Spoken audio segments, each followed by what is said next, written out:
Good afternoon. My name is Jennifer Knight, President of TCI South Florida and President and COO of American Woolen Company.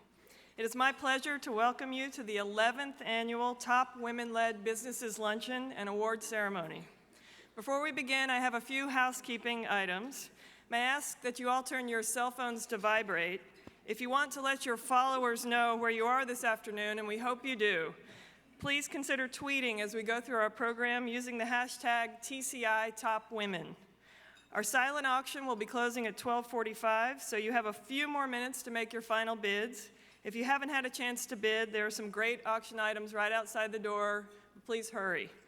Last, if you haven't purchased raffle tickets for the fabulous 10 to 14 night European cruise donated by Celebrity Cruises, this is your last chance.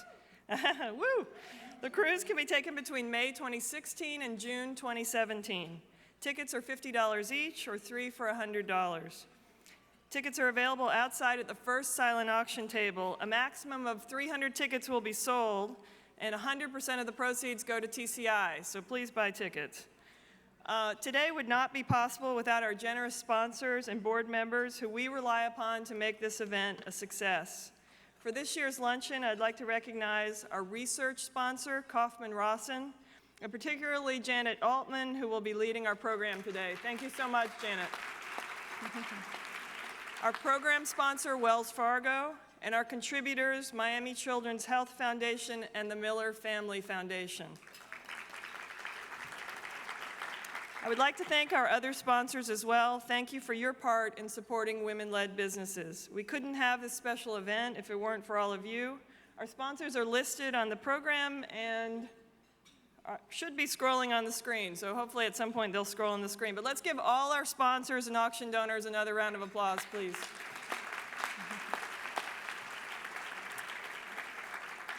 And next, I'd like to recognize the contributions of our hard-working board. You have made the work of our staff and executive committee easy, and I would like to personally thank you for the support you have given me in my second year as president of TCI South Florida.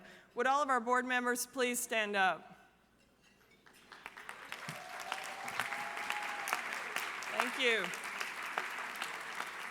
And I would be remiss not to mention the fabulous TCI team, Executive Director Lori K. Davis and Program and Membership Manager Katie Doyle, who work tirelessly on behalf of this organization and who make this and all of our events run smoothly. Thank you for all your hard work.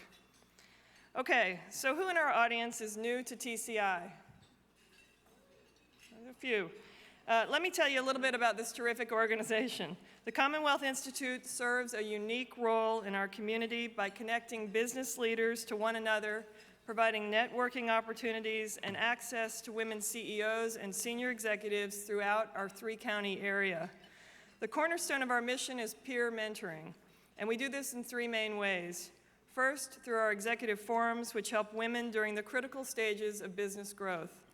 Second, by providing educational opportunities and resources through our programming, including our Strategies for Success leadership training program. And third, through events like today's luncheon. This year, we've invited 3 women to share more about TCI and its impact on their careers and professional development. I have with me Maureen Mascara of JLL and a recent participant in Strategies for Success, Eliza Fendel of Aeropost and a member of our Executive Forum number 3, and Dr. Lana Lee Arabasam of Elite OBGYN, an active general member. So I'm going to let each of these women come up and speak for a couple of minutes. Thank you, and hello. Last year, my performance at work was suffering, and my personal life was a mess. I felt lost, and something had to change, and so I reached out for some help. I went to Barbara, a veteran in our industry, for advice and guidance. I spoke to Jessica, my supervisor. She gave me an honest look at my performance, and she made a commitment to me. Both women expressed how important continued self-discovery is, and that your personal life and your professional life are intertwined.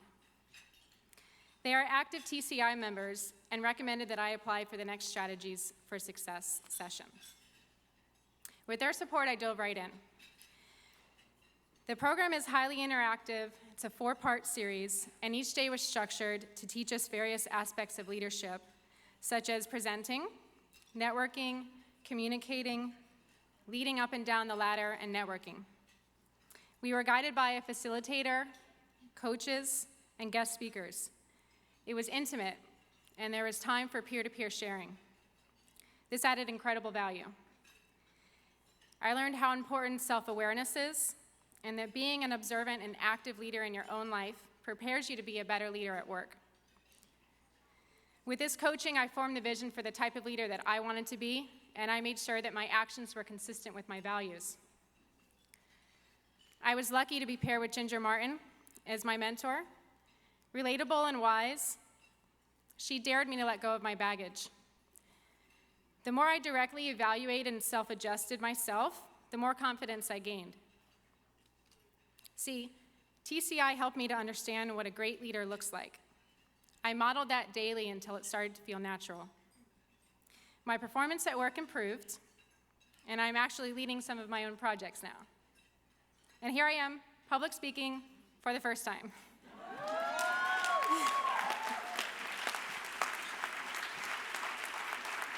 Thank you. This room is full of very successful and supportive women. Did you have someone in your life that sponsored you in some way? Someone that pushed you? Think about a woman that you know with high potential and expose them to this elevated level of professionalism. Tell her that you believe in her. Empower her to step up to this challenge. Today, I ask each of you to pay it forward like Jessica, Barbara, and Ginger did for me by sending a woman that you know to the next Strategies for Success session. You will be so proud at how much they grow. Thank you.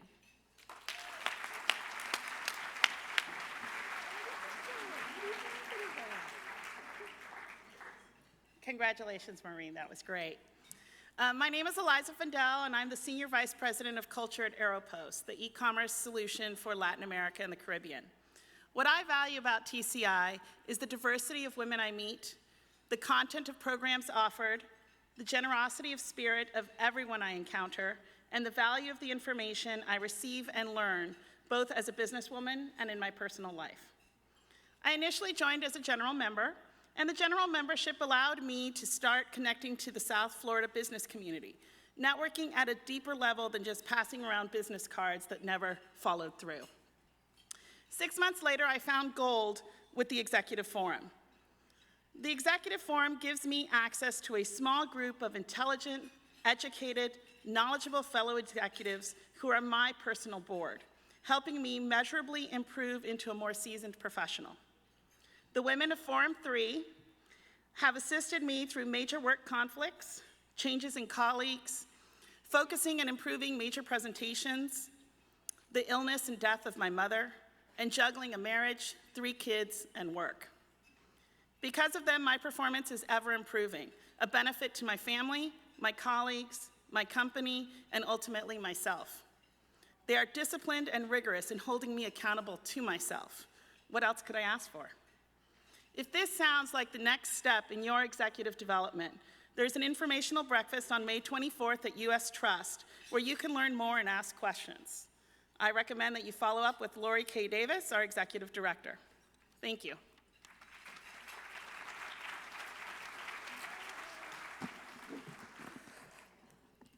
And those of you who don't know me yet, I'm Dr. Lanalee Arabasam. I am the Director of Women's Health Services at Florida Medical Center and also the Medical Director of Elite Obstetrics and Gynecology. So what the heck is a doctor doing hanging out with all these business people? And the answer is clear, which is that a few years ago, when I was going through a really hard time, my brother told me, "You're not a rock star, you're a doc star." But it took me about 10 years to really own that title and say, you know what? I am a doc star. And there's a lot of doc stars out there. There's a lot of amazing women physicians who are philanthropic. badass surgeons and incredible. But they really are awful business people. So I decided that meeting Lori, Katie, and the Commonwealth Institute was an opportunity to introduce the women doc stars to the business women that are leading our community. Because the business women, in my opinion, need to know who the superstar doctors are out there. For that purpose, I created a women's physicians directory, which was the first ever of its kind potentially in the country. And guess what? If you're a TCI member, you get that golden compendium of all the women physicians in all their subspecialties. But not only do the business women need to know the women physicians, but the women physicians need to know you. We need to cherish your information. We need to learn from you about your business skills. And one of my closest colleagues, who's a plastic surgeon, commented that she's the only CEO of $1 million private company that has 0 business training. So TCI, every single event that I have come to, I have walked away meeting, greeting, and getting to know somebody that I call a shero. So I look out and I see sheros. I see Ginger Martin, who I climbed Kilimanjaro with over there, who mentored this young woman who bravely stood up here and talked for the first time in front of all of you intimidating sheros. And I've met every single time somebody that's fantastic. I'm committed to TCI, and if you're not a member, like, why not? Become a member, because I guarantee that you will always meet somebody at any TCI event that you probably need to know. So that's my rallying cry. Next time, I'll make sure I have my DJ, because usually I make sure the music plays Brick House when I walk out. TCI.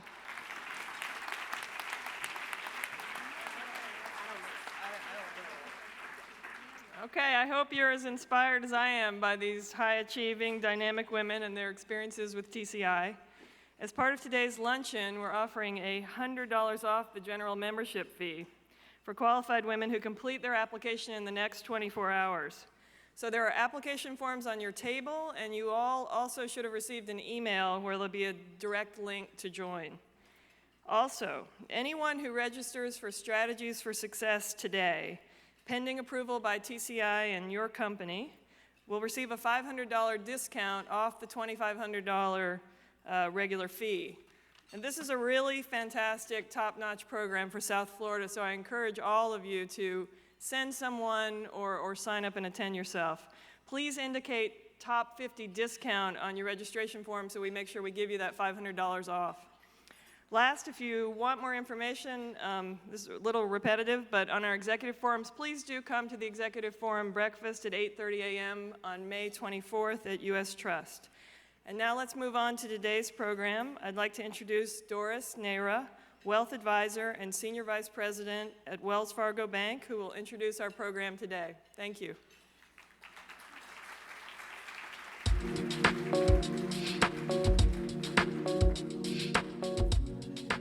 Hello, everybody. What a great, powerful group we have here today, and I'm just so honored to be a part of it.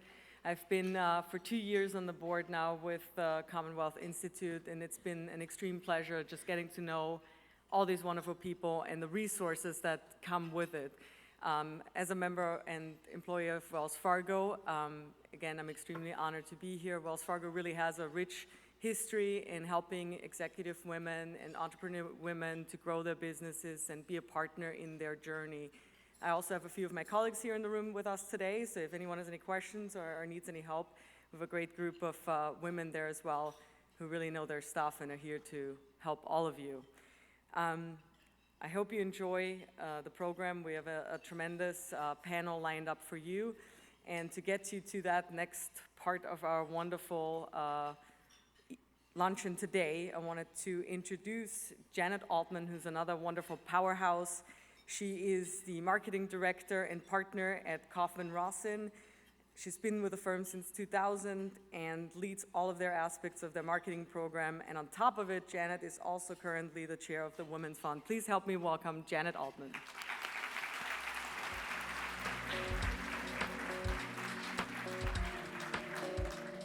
Well, good afternoon. What a great full room. So I'd like to bring our panel up. We have on our panel today Alicia Cervera, Sr., the founder of Cervera Real Estate. If you could join me up here on the stage. We have Ellen Latham, the founder of Orange Theory Fitness, who brings her own cheering squad. We have Lisa Lutoff-Perlow, the president and CEO of Celebrity Cruises. And Jermaine Smith-Bow, the president and CEO of the Urban League of Broward County. All right. So we have a wonderful panel here this morning, and what I'd like to do is to start next to me with Jermaine and have each of our panelists introduce herself and tell us all a story about how you became a top women business leader. So let's start with Jermaine. So good afternoon. Okay, so we're gonna do a call and response. Good afternoon. All right, very good. Glad to know that you're out there. Thank you, Janet, for the opportunity and TCI. So, as you know, I'm Dr. Jermaine Smith-Baugh. I serve as the president and CEO of the Urban League of Broward County. And actually, May 5th marks 20 years that I've been with the Urban League. And it went fast. And the last 10 years as CEO. So this idea of being a top business leader, I've been thinking about it somewhat, and I realized that you can be on this journey. You can be up and you can be down. So today I'll take in the energy that I'm at the top at this juncture, but very humble. So I think the journey for me really has been a humbling one. I started at the Urban League running a program for $50,000, which included my salary and benefits, and really moved through the organization to 2007 when I came in as president and CEO. So my experience really has been one very focused in the nonprofit world, very focused on the idea that we can change communities, we can have impact on lives if we as a community really choose to come together and collaborate. Thank you very much. Good afternoon, everyone. How many of you have taken an Orange Theory Fitness workout? Oh, nice. A lot of hands. I've been in the fitness business for over 40 years.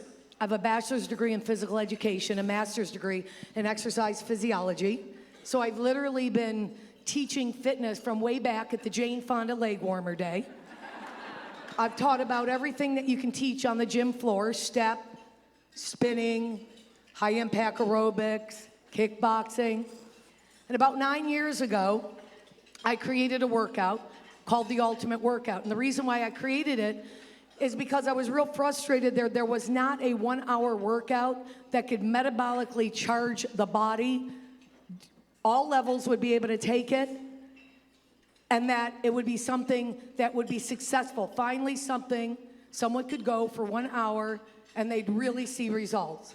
So I set out to find out what that hour would be made up of. And it took me about 6 months, and I put it all on paper and then decided to open up a studio with this workout in it, called it Ellen's Ultimate Workout. I still have this studio in Davie, Florida. It asks the human heart to get over 84% for 12 to 20 minutes, which blasts fat off the human body and continues to burn calories for 24 hours after. It uses rowers to put power in the body. Power is like, think of a light bulb.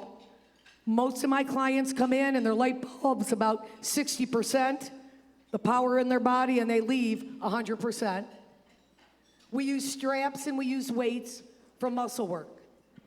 I was approached about a year after that workout was developed in Davie by someone to see if I wanted to franchise this concept.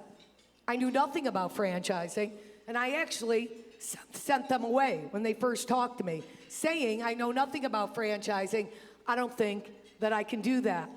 Why do we women do that? Luckily, that person came back in and a second time, gave me a second round and asked me, would you like to reconsider and think about doing this? Well, I did, and we ended up putting up a pilot studio of this workout called Orange Theory Fitness on 17th Street Causeway in Fort Lauderdale. That was in 2010. Today, we have 400 studios open. We've sold 860 licenses. We're in 11 countries. This workout that I created on my kitchen table with a bunch of crumbled paper is done more than 1 million times a month. And I was real excited when Inc. magazine lifted my company as one of the fastest growing private companies in the United States last year. So ladies, believe in the potential of you. Wow. Hello, everyone. I'm Lisa Lutoff-Perlo. I am president and CEO of Celebrity Cruises. How many of you taken a celebrity cruise? Thank you. Another one of you will after today as well. Bring along some friends, as Ginger did.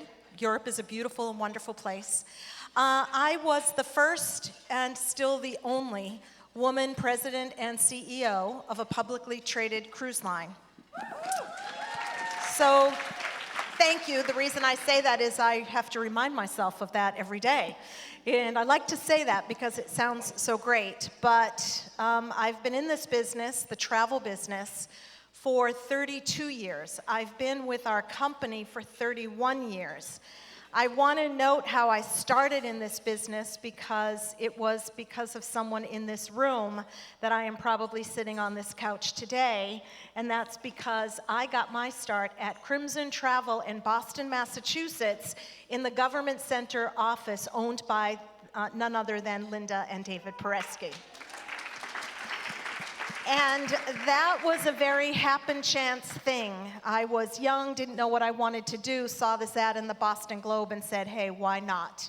While I'm figuring this out, let me try this. And I did that for 1 year. 1 year later, because Crimson Travel was such a big seller of our cruises at the time, they told us that this job was available. I applied, and I got that job calling on travel agencies door to door 31 years ago, May of 1985. And so it's been a wonderful, long, windy road, and I want to just build on something that was said a minute ago. As I'm interviewed, as I talk about my career, as I talk about my aspirations, this never was my aspiration. My highest aspiration was to be the head of sales. And that's where I got my start. That's where I felt I was really good. That's where I thought all of my skill was. I never said to myself, you should be the president and CEO of one of these cruise lines. It was always just the head of sales. Just a short story about that. I never got my dream job. I've never been the head of sales, but I'm okay with that. We actually have a head of sales for Celebrity that I couldn't hold a candle to sitting in the room today. So I love my job. I'm happy I'm here. It took me 31 years, and maybe if I dreamt a little higher, it might not have taken quite so long. So that would be my advice to everyone in the room. So thank you it's wonderful to be here.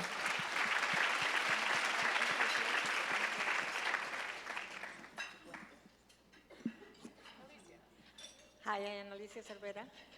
I always say that my company that was founded in 1969 is a product of the American dream. And when I tell you my story, I think all of you are going to agree with me. I arrived in Miami in 1961. I am Peruvian, the daughter of an ambassador when he was in Havana. One night I met my Cuban husband, and 9 months afterwards we were getting married. We arrived in 61, and my daughters were already here, and I was very happy to see them.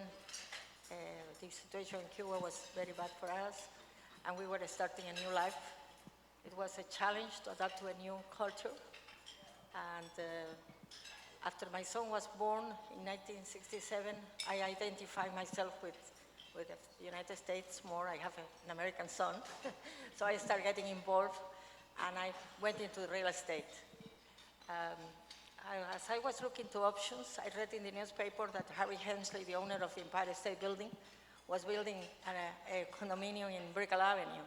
So I wrote him a letter and said, this letter is not going to be answered ever. You know, was the richest man in that moment in the United States.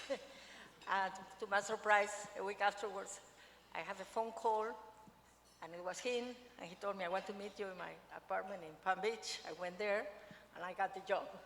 So I entered into the biggest screen.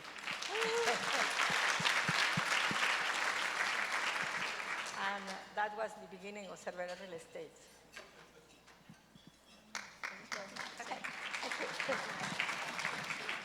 Thank you. So let me ask a question of all of you. Tell us about leadership roles, any of you who wishes to, about a leadership role you had when you were young. So when you were in high school, were you a leader? Tell us how you began to be a leader even before we all got into business. Anyone want to take that one? I'll start. I was 2,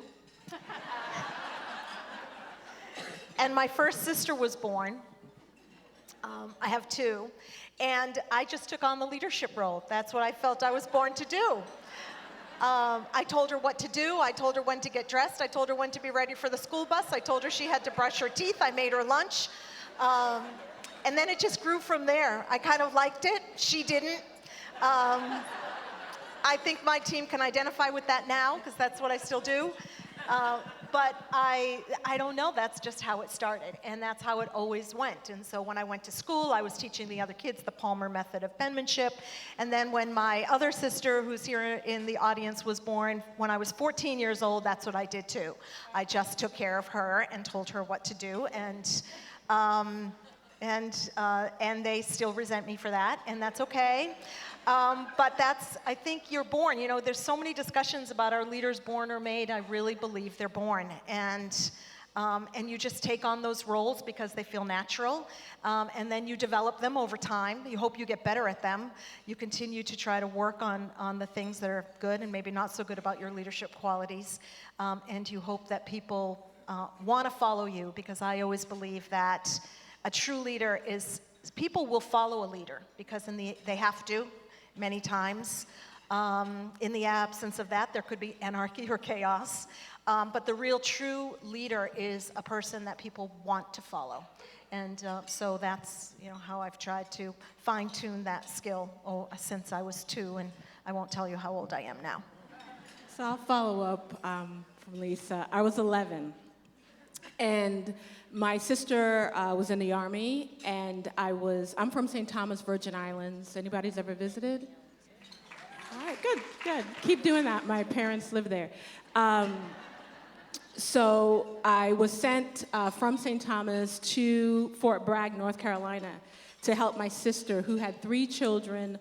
So if one was 4, the other was 3, the other was 2. So they were right after the other. So I was sent to help in the summertime. So the first summer I went, I was like, this is chaos. You know, this is not working. By the second summer I was sent, between 11 and 12, that year I created an entire summer enrichment program for my 2 nieces and a nephew, and then 2 neighbors that came along. And it was serious. I was serious about it. Remember when you put 2 papers together with carbon in the middle and you would write really hard okay, so that's what I had, no Xerox machines. And I created my own intake forms. I had a price list at the bottom, like she was really gonna pay. And I sent them up to her.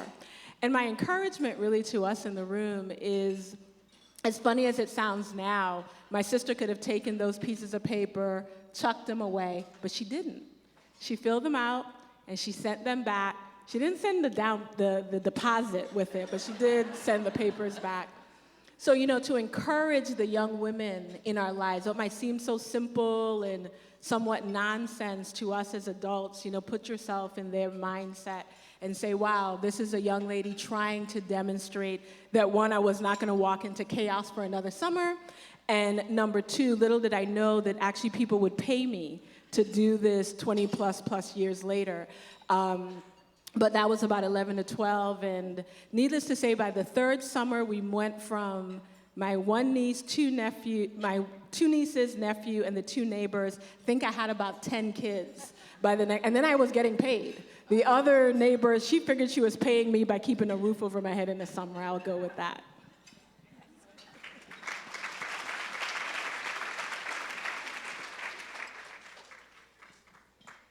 Okay, well, I'll answer. I recall in 6th grade, it's when I got elected president of the class. And that's when I first got my first taste of power, and I liked it a lot. And I haven't stopped since. Really loved being the person who kind of directs things and gets things done. And I'm a very action-orientated person, so it was the first kind of indication that when you're in that role as a leader, you kind of control the speed of the action. I move kind of real quick, and I like that, so I just kind of continued on that path right along. Excellent. Alicia, do you have an early leadership lesson to tell us? Well, in my family, there were 3 sisters, and I was in the middle. My older sister was very artistic, and my younger sister was much younger than us. So I took the leader as a boy. When we travel, I got the passport for everybody. I had the money to pay the hotels, and I think that started me as a leader in a certain way. So all of you started very early in your own way to become leaders in the future. Tell me about a mentor or a role model that helped you along the way. Does anyone have a story to tell about someone who really showed you how to be a leader or really helped you along? I know, Lisa, you told us a little bit about that, but someone tell us about your mentor, because I know that a lot of people who answered the survey said that having a mentor was one of the most important things that made all of you leaders in your lives. Well, my mentor, my people are going to laugh over there who all belong to my studio, because I literally have a big picture of him hanging in the front hall of my fitness studio, was my father. And my father was a phys ed teacher and football coach in my local high school. And my father was a very positive person. He was someone who always emphasized focusing on what you have instead of what you don't have. And we didn't have a lot growing up, but I didn't know that because he made us focus on what we had.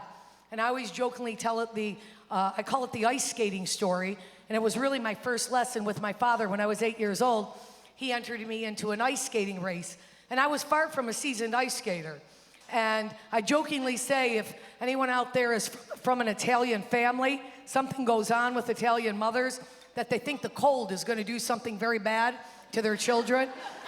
So my mother just layered clothes on clothes on clothes on me, finishing in a pink nylon snowsuit. And I was at the start line of this race, and the whistle goes off.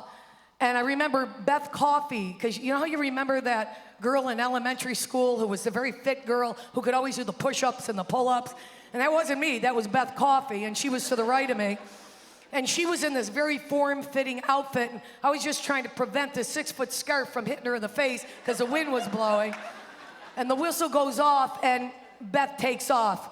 And I'm scraping, and you can hear my snowsuit working its way across the ice. And it did not end really well. Not only did I come in dead last, but I believe they were picking up the cones off the ice as I was crossing the finish line. And my father comes running toward me with this huge smile on his face, and I've got this wool hat hanging over one eye, and I'm sweating. And he said, "Did you see how you got around that corner?" See, my father always focused on what you had, not what you don't have. It was the best lesson I ever learned at 8 years of age. Fabulous.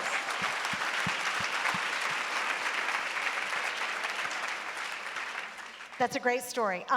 So we talk about mentors, and I think about people as sponsors and advocates, and I think that both are really important, but one of the benefits or the people that I think about in my career who really helped me was more of a sponsor and an advocate, because when he joined the company, he saw something that I probably didn't see at the time, and he figured out a way to optimize that and get me to do different things that I didn't think of, because as I told you earlier, I was only focused on one job. And he made me see the world a little differently. And that's because he thought there was more for me than I thought there was. And he also had, credibility, he had influence. So when you find a sponsor and you find an advocate, if making this professional journey in these companies like I am in is something of interest to you, you really need to do that, and you need to have someone that's going to work for you as hard as you're working for you. So he was the first person who did that. And I was asked the other day, of all the people in your career, it would have to be Dan Hanrahan, who some of us in the room know and some of us have worked for. He was the person who did that for me first. And then I would have to say that our chairman and CEO, who made the decision to finally put a woman in the C-suite, which without his support and without his advocacy with the board, I wouldn't be in this job. And so that's really important. And then the last one that I have to talk about is, just for a second, is my husband. Because back in 1985, when I was in Massachusetts as a district sales manager for Royal Caribbean, there was a job that became available, and we had to move to Florida at the time. That was in 1989, and usually that many years ago, there weren't a lot of women making those career choices and moving. And even if they wanted to, they usually didn't have a spouse or partner that was going to just pick up and leave everything. And that was a big decision for me, and it was a really big decision for my husband. He was married before and has 2 children who still live there. Fortunately for me, and maybe a little unfortunately for him, my whole family moved down here. So that's worked out really well. Yeah, so you really need someone that's going to, support you unequivocally and not complain about all of the things that you have to do. So he's always been a great sponsor, and he's always been a great advocate. So I count myself very, very lucky. I worked really hard for this job, so I don't want to leave that impression. However, you have to have people that are helping you along the way, and those are priceless. Those relationships and people are priceless. Great.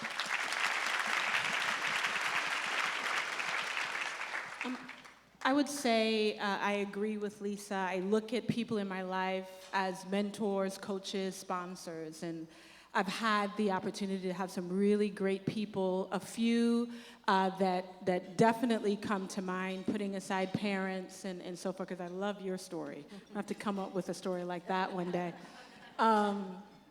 But one individual that definitely influenced me, particularly in this profession of the nonprofit world, was my predecessor. And I remember clearly the day that he walked down the hallway. His name is Don Bowen. He walked down the hallway. I had just gotten to the Urban League, probably about a year.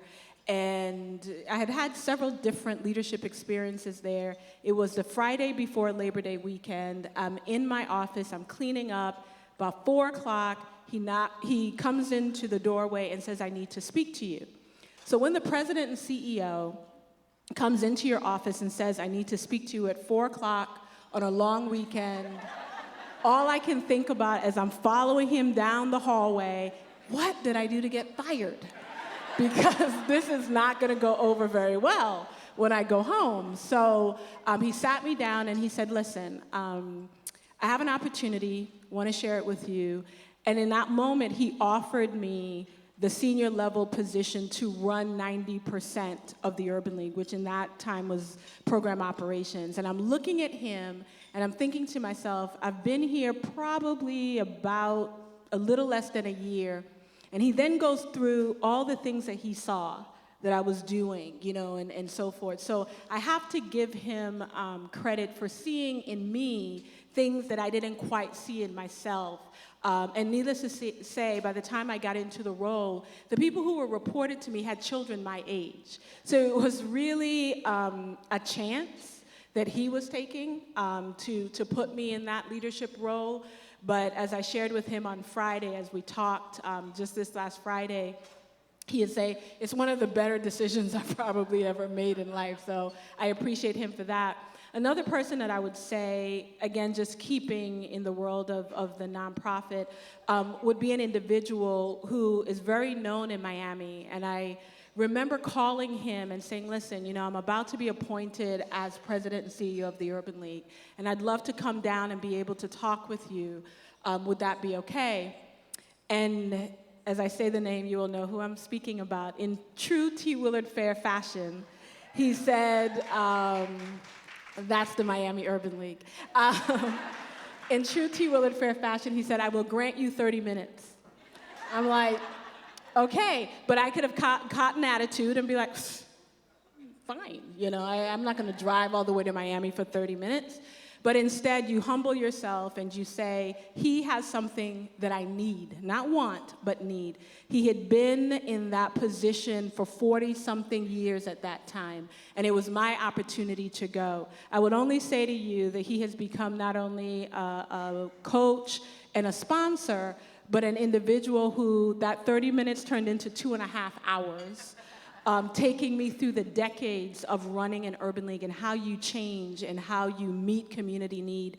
And I would say that the success that we see now, where I'm able to facilitate through my team and my board at the Urban League, is directly reflected in that 2.5-hour conversation of just sitting with him and listening to how you go from 1960 plus to, at that point, 2007, and still lead an organization and lead it well. So those are just two people I would mention.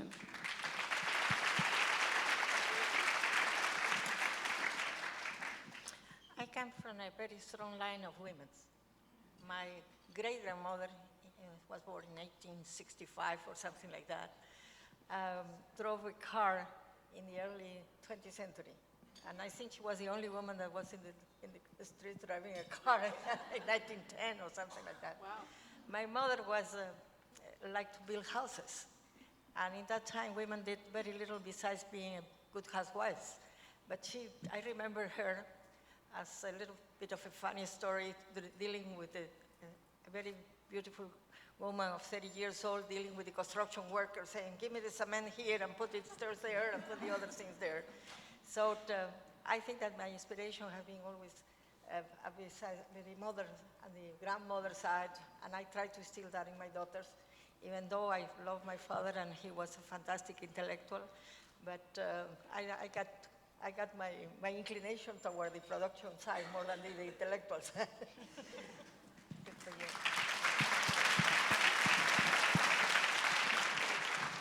So some of you used the word sponsor, even though the question I asked was mentor. And I think that's a really interesting distinction, right? So in the survey, we asked for some of the obstacles that get in the way of women becoming leaders. And one of the things that came up last year, and it came up again this year, was that women have mentors who give guidance, and men have sponsors who give opportunities. A lot of people who answered the survey believed that that was one of the obstacles for women. So I want to go from there and ask, do you think that women lead differently than men, and that maybe is an example of it? Do you think that women lead differently than men? Do you think women lead better than men? What's the difference between how men and women lead? It's funny you're asking us. You should probably ask other women who have been led by women and men, right? Because sometimes I think we know how we lead differently. I think I know how I lead differently only because I'm the only woman in the room having the conversation with 5 or 6 other men most of the time. If I could just characterize, I think it's different. I won't say better. There are some women who aren't great leaders and there are some men who aren't great leaders. I do think women lead differently because I think there's a level of emotional intelligence that we bring to the table in many situations that in the absence of us being at the table probably wouldn't be considered. And I think that it is helpful in many situations as you try to, again, align yourself around a core set of values that you try to lead by outside of the very heavy metrics, especially we live by every single day. So I do believe that there are differences, and I think depending on the situation, the scales could tip or may tip, but I do believe it's different. I absolutely do, and it's because I witness it on a day-to-day basis. Yeah, look, it's challenging. I still think it's a man's world.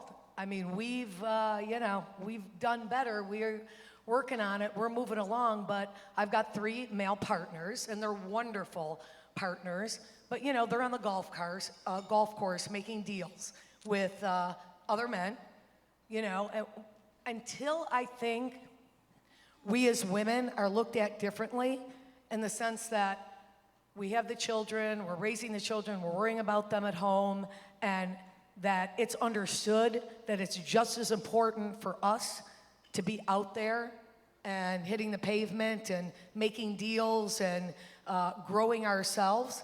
Until that whole kind of thought process changes a little, I don't know if that's going to change much. I think that what we have to do as women professionals out there is to help make that change by hopefully you having a partner. I'm very fortunate to have a partner excuse me, in my life that supports me. I was a single parent, supports me in what I do, and doesn't have major expectations that sometimes I'm going to be home late and dinner's not going to be on the table. And maybe you need to help out a little. And until some of that thought process changes, we're going to still have a little challenge, but we could each do a little bit on our own to kind of encourage, educate, stimulate our men and the males in our lives to kind of get that we're here to stay.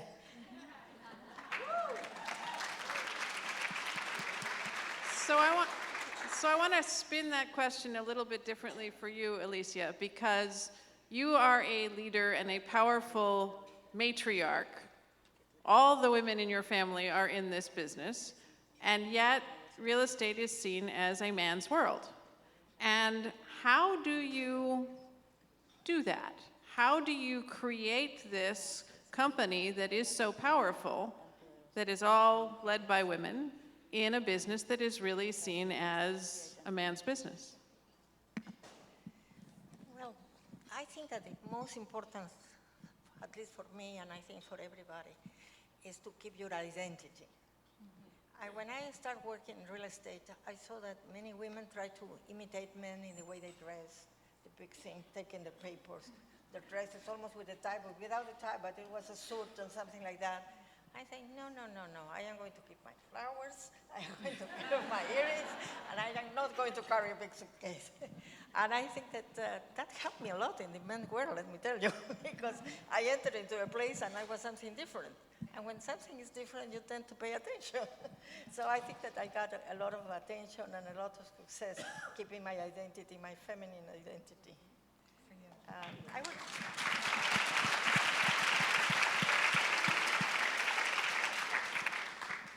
So I wanted to ask Jermaine, when you were asked to be the CEO and president and take this role, I read that you were the only woman and the youngest person to lead an Urban League affiliate in the state of Florida at that time. You were the youngest, you were the only woman, and that must have seemed challenging.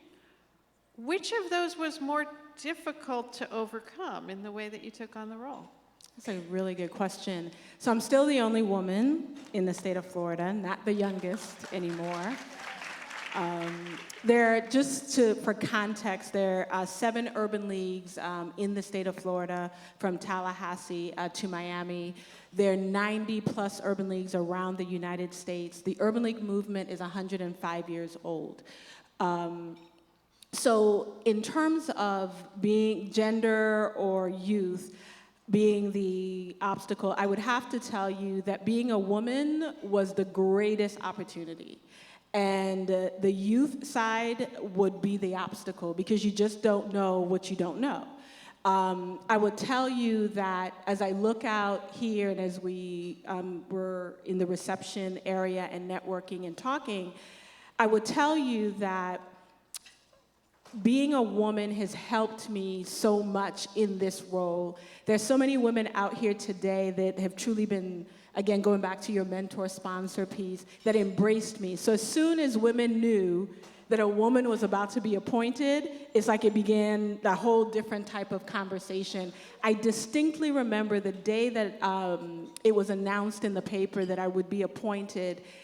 They interviewed various politicians, and one of the quotes that was in the paper said, "Well, we just hope that she is as good as her predecessor, and the way that she will be able to demonstrate that is being able to keep the corporate support that her predecessor was able to negotiate and keep in line for the Urban League." So I read it and I was like, well, that's like a little kick in the gut a little bit. Like, well, he didn't do it all by himself for the last 10, 15 years. There were other people there. But nonetheless, I was walking into a luncheon to have a one-on-one lunch with one of our corporate partners. And another representative from another corporate partnership was there. And she pulled that other woman to the side. And she said, "Did you read the paper this morning? Did you read what such and such said about her?" And the person said yes. And she said to this other woman, she says, "We will make sure that not only that she keeps the corporate support, but that she grows it beyond imagination." And I realized in that moment, because it was still very brand new, that my value proposition was going to be being that woman. And I know she'll hate me giving her a note at this point, but that's okay. Another person who does that so well is Tony Randolph. I am like completely and utterly amazed at her ability to connect dots. You're sitting somewhere, she'll call you and say, "You're about to do this." And I'm like, okay, I guess I'm about to do this. So the idea of just women supporting women was the greatest opportunity. The youth was the obstacle. And even with that youth, being in the company of women, I felt relaxed. I could go to them, and they really spoke into my marriage. They spoke into my children. They told me how to negotiate my space with my husband, how not, when you go into these receptions and events, everybody's, coming toward you. You can't let him stand in the corner by himself. All these lessons that you have to learn, but you just don't know what you don't know when you're young. And I pray every day to have the opportunity to pour into other women very practically in that way, because again, if I can help them to negotiate some of those spaces and get them to the other side quicker, I think that's our role and responsibility. Excellent. So we heard from Alicia what it is like to be a woman in what I perceived as a man's world. Let me hear from Lisa what it is like to be a woman leader in the public company world.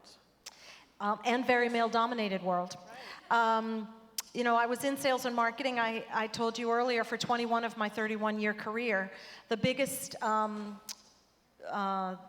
experience, I guess, or the time that I felt the biggest gender gap was when I went into operations in 2005. I had a boss at the time. I was his only woman leader, not because he chose me, because I was given to him as a gift.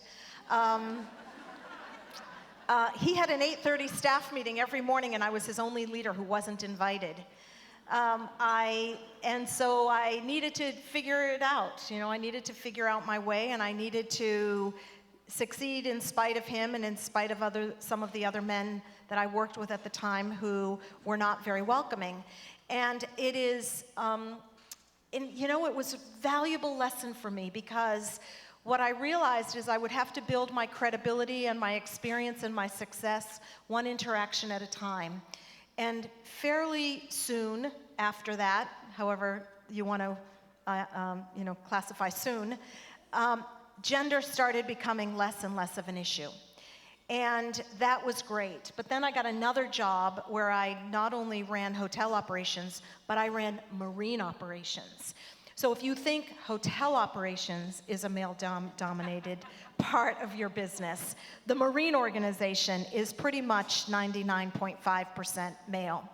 And so when I started running Marine and all of these captains and chief engineers and our entire technical service team started reporting to me, I thought to myself, okay, now how are you going to figure this out? That's not what you do. You've never driven a ship. You've never put together or taken apart an engine. When they're telling you what they think we should do and giving you a recommendation, how are you going to know if that's the right thing or the wrong thing? And then I learned another important lesson. And that was to find a friend. Because as you navigate your way through types of experiences that I've had, people see something in you, these sponsors and advocates, and I used those words purposefully even in responding to the question. They see something in you that doesn't necessarily mean you have subject matter expertise in the responsibilities that they are going to give you. So I learned at that time that you need to find a friend who wants to help you be successful. And it's really interesting when you ask someone for help, they really appreciate that. They are flattered by that, and then they are invested in your success. And again, that's another priceless lesson I've learned along my journey, and I have one man in particular at our company who really helped me figure out my marine responsibilities. And then I learned something else. These captains that are really macho, that drive these ships and have a God complex, they really are just human beings looking for a leader who is going to help them do what they need to do, who is going to support them in their effort and their maniacal focus on keeping our guests and crew safe. They need an advocate who is going to make sure they get what they need to do their job the right way. And that doesn't take subject matter expertise, that takes a great leader. So I learned incrementally along my way how to do really well in a male-dominated business. And I agree with Alicia, sometimes it works to your advantage to be a woman. And you've got to use that for everything it's worth and milk it as much as you can. My phone has, thank you, that's right, that does deserve a round of applause. My phone has not stopped ringing since I got this job because I'm an anomaly. Sad but true, you know, we've come so far, but we haven't. But because I am a CEO in a publicly traded cruise line, my phone rings. So you know what? I'm going to use that to my advantage, to my company's advantage, to my brand's advantage, and to every other great woman I know's advantage to move our agenda forward and get the recognition and focus we deserve.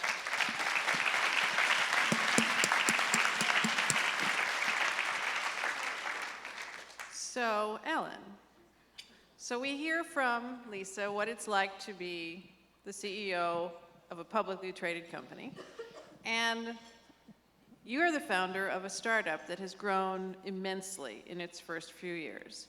So tell us what it's like to be in that world and what you see happening over the next few years, short-term maybe, or some long-term goals that you see you taking your company through. Yes, we started our company 2010, so we're only 6 years old. Okay, last year we grew by 275%. The volume that we're growing is, the speed that we're growing is a whirlwind. It's literally a hurricane. So when I say hang on, that's exactly what we're doing. The four of us partners, you know, I often refer to it as we're the perfect storm. And I think that's a lot of our success. You know, we each have our own lane that we're kind of experts in. So mine is the fitness lane. Then I've got one of the partners who is just phenomenal in sales. And then I have another partner who's phenomenal, as a brilliant mind financially. And then the fourth partner is kind of the keep the glue together in the whole company, CEO of the company. So interesting enough, a lot of people ask me, what do you think has been a big part of your success? Well, look, the workout works. It works. If people weren't getting results, people would not be going to these studios and more studios needing to open up. But I really believe when you're setting up partnerships, and it was funny because I was talking to someone about this earlier, and it might even think about it in partnerships in life. It's kind of good to figure out what your lane is, and then your partner maybe have different strengths or a different lane. And that has worked tremendously for us in our company amongst our 4 partners. And I believe that is a big part of how we're moving so brilliantly. No one steps on each other's toes. If anything, you learn from each other, and you just are there as a support team. I think with the speed that we're going, support is of the essence. Support of each other as partners, support from all of our franchisees, and then to our members in our studios. So, you know, we're moving at a ridiculous pace. I'm looking to really keep things on track, because the great news is we're moving at a great pace. The not so great news is having a franchise, you want to duplicate the level of consistency and quality in your product. So my lane is about making sure that happens in the fitness arena. So we do things where we design the workouts at the corporate office and we send them to the studios. So we don't leave it to a fitness trainer trying to figure out a workout for hundreds of people in their studio. Because unfortunately, the field I'm in, as a fitness professional, it's one of the unregulated fields. So you could go get a fitness certification on the internet this weekend, and you get a business card, and you've got fitness trainer underneath it. And I've done 9 years of school, and I have fitness trainer underneath my name. That's a problem. So what I'm doing is trying to keep us on track as a very high-end fitness product that doesn't get diluted. So when we have those 1,000 studios, it's the same workout, it's the same consistency as when I designed the first workout at Ellen's Ultimate Workout. Fabulous. So the last question I want each of you to take is, what advice would you give to a young woman just starting out now who is going to be a leader in the future? Who would like to take that one first? Alicia. At least for age, I have to have that privilege, you know? That's right. Well, Mike, yep. Close. Yeah, just put it close. that's a tough question, you know? But I think that one of the things to be successful in life is to have a purpose of what you're going to do. More than a goal, it's more important to have the purpose, because goals are rich and purpose continues for life. And also to try to find a niche. What do they need in the field that you're going to dedicate your life? I remember in real estate, I found that the developers have a very poor organization dealing with their sales staff in their projects. They hire people, they didn't hire professionals. So I say, I'm going to make a company that will have a platform to help developers. So I did that thing, I find my niche. And when I find my niche, I put my passion in that niche. And I put everything that I have in my heart and dedicated 100%. 99 doesn't work. You have to put the 100%.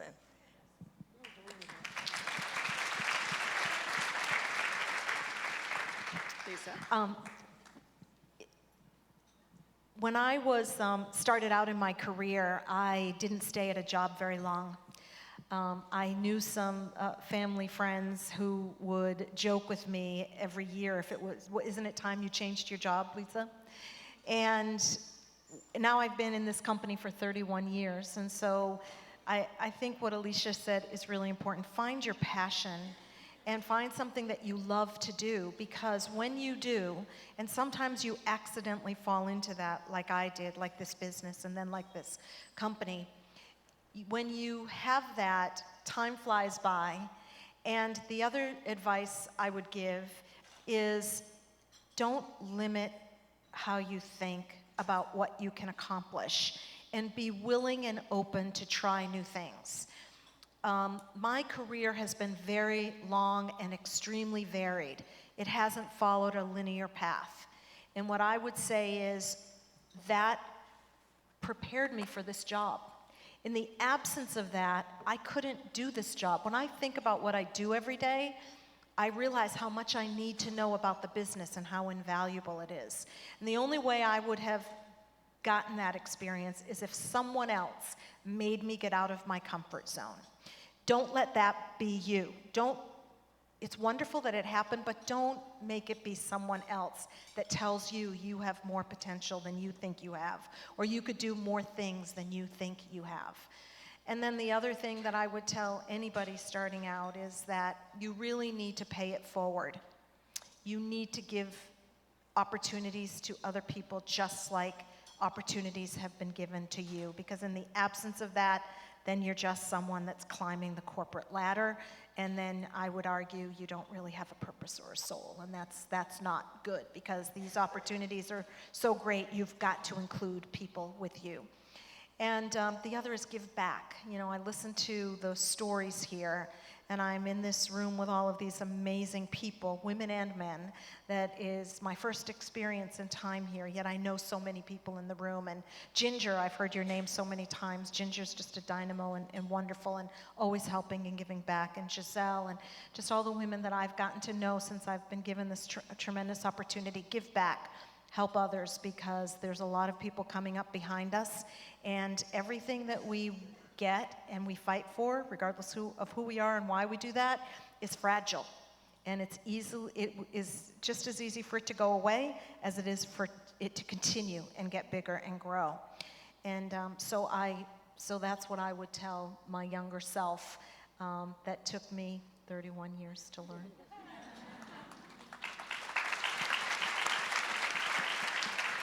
Ellen, what would you tell a young woman? Yeah, I actually have a couple young women who have asked me to mentor them. They're fitness trainers at some of our studios, and the first thing I tell them is aim high. You need to own one of these studios, not just teach classes at them, and you can do that. So aim high. Also, they need to create an action plan. To relentlessly focus on something, to really create timelines is very important. So I tell them, decide what you want to do, create a timeline for when you're going to accomplish that, and try to stay on track with that.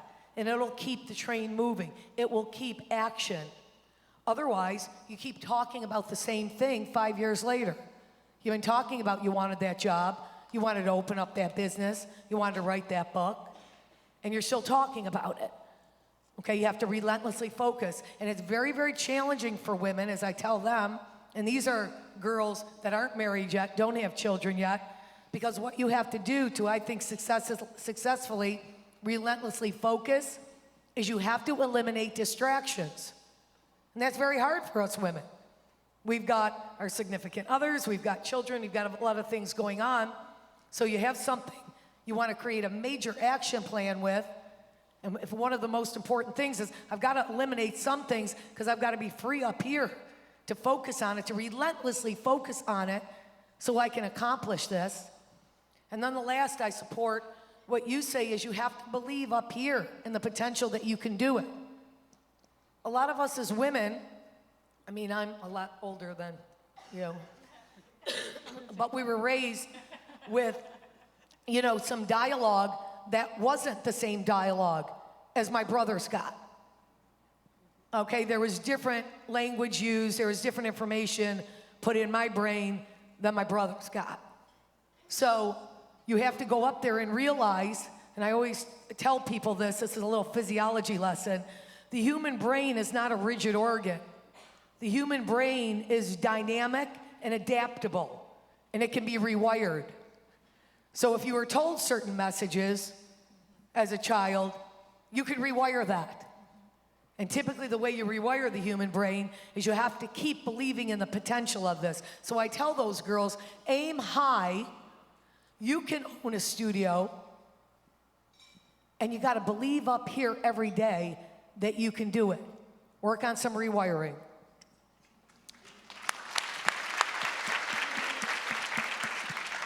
So the two things that I would tell a young woman positioning herself for leadership would be, my faith tells me that I'm always where I'm supposed to be. So never overly concerned about the highs and lows in life because I know they're going to come. So just be prepared that they will come. And there's something I always say to my team members, particularly the women, that your gifts will always make room for you. And they will set you before kings, and in this case, a whole lot of queens, and you don't have to fight. I'm not saying that you don't have to do anything, but you don't have to fight. I remember really clearly saying to one of my direct reports that she always wanted to be the sharpest knife in the drawer, the smartest person in the room. And it would come across so overpowering to everybody else that then they began to dismiss her. Be like, you know what, that's just how she is. And I took her to lunch one day and I said, you know you're smart. She's like, yeah. It's like, well, that didn't go over well yet. Okay, let me work that back. But I tried to get her to a place to help her understand that her gifts are there, that they will put her in places that she can never fight, to be in. And I have to tell you, I had dinner with her this week, and she looked at me and she says, my gifts made room for me. And I just went, because at that moment I knew that, those seeds that you plant absolutely sprout trees, and sometimes even oak trees, but you just don't know what will happen when you plant them. So that's one. Number two is, in your quiet space and in your quiet time, write your leadership obituary. And what I mean by that is, when my husband's grandfather passed away, and we went to Jamaica, and I'm sitting in the church, and person after person got up and spoke about him. And it was some funny stuff, some things you're like, you should have kept that to yourself stuff, and some really great stuff. But it was very consistent. And in that moment, I realized that, what will people say about me when I no longer have the ability to defend it? And whatever that is, I need to be living that every single day. So I went back and I started writing from a leadership perspective, what would I want people to say about me as a leader in this community, in this business, in wherever it is that I find myself? And whatever it is that I write down, then I need to ask myself, am I living that out every day? If I want to be the type of leader that people feel energy from, am I walking in grunting at people in the morning, Just the simple basic things. And I think sometimes we go through and we think we're okay and we're like, this is fine. But if you really sat back and really decided what type of leader you wanted to be at this point, as you're growing into it, I think that it would probably stop you from making a lot of really poor leadership decisions, because you will have decided that I'm not going to do this and I'm not going to do that because it doesn't align with what I want people to say about me when I no longer have a voice. And the last piece would be to be authentic. Whoever you're going to be, just be it. Just go for it. I mean, you don't have to wonder, if I show up here today, or if you come visit me at the Urban League, or you see me at church, or you see me, I want to be just that one person. Because I really can't keep thinking which version of Jermaine is going to show up, today. Been there, done that, morphing myself to fit, It's just one. And I think if we could get our younger selves, if we say to younger women, that if you could get there as fast and as quick as you can, it'll make that leadership journey just a little less hectic. Wonderful. All right. Well, I want to thank our fabulous panel today. You've all given us such great lessons and stories about how you became leaders. Right? Weren't they great? Thank you so much. And I'm going to turn the program back over to Doris, who is here somewhere, I believe. who is going to take us through the next part of the program. And for our top 10 women-led not-for-profits, we have Catherine Penrod for Switchboard of Miami, Tina Phillips, Palm Beach Habilitation, Deborah Spiegelman, Jermaine Smith-Ball, Kim Cavendish, Barbara Weinstein, Jillian Thomas, Christy Mollis, Lucy Murillo, Sister Linda Bevilacqua. Come on up, ladies. All right, in the essence of time, I'm going to continue on with our top 50 women for-profits. And if you don't mind, please hold the applause until the end, and then we can give everybody a big thunderstorm applause. Here we go.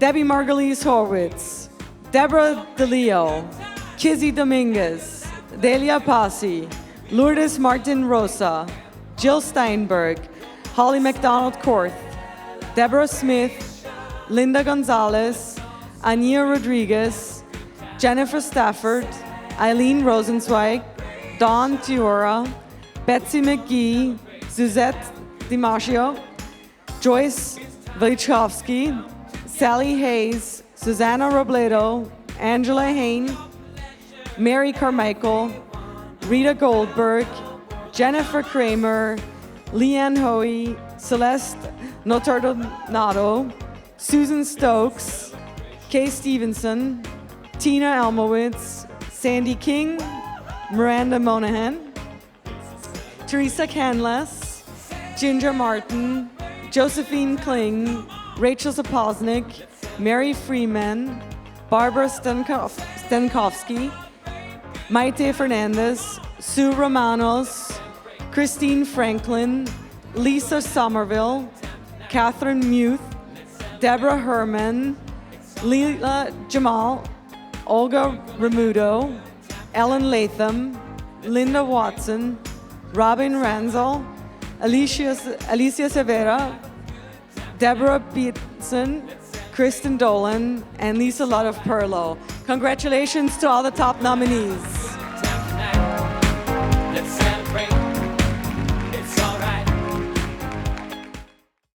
As I watched our group come together to catch up with fellow members, meet new women, and share our stories, I was so inspired, and I hope you were too.